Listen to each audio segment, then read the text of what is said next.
Welcome, and let's us introduce our paper called Adaptive Collision Sensitivity for Efficient and Safe Human-Robot Collaboration.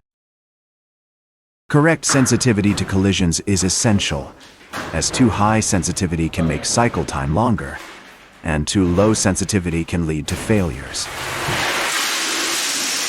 We have tested 3 different strategies for sensitivity settings.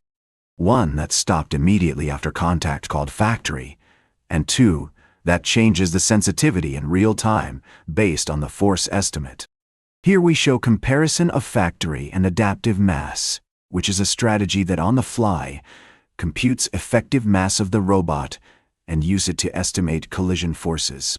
We can see that the adaptive mass is faster, as it does not stop that often, because the estimated forces are low.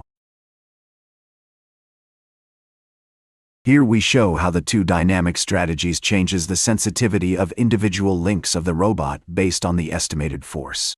The blobs are used only for visualization, where red means stop and green continue.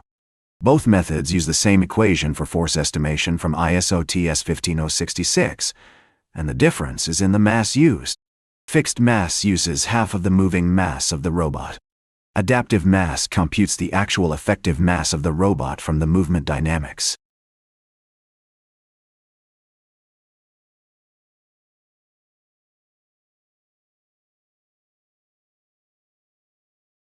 The results show that using the dynamic methods can reduce the cycle time. At Cartesian velocity of 600 mm per second, adaptive mass can be more than 45% faster than factory. And the task is still safe based on ISO TS 15066, as shown in the graph of real measured forces.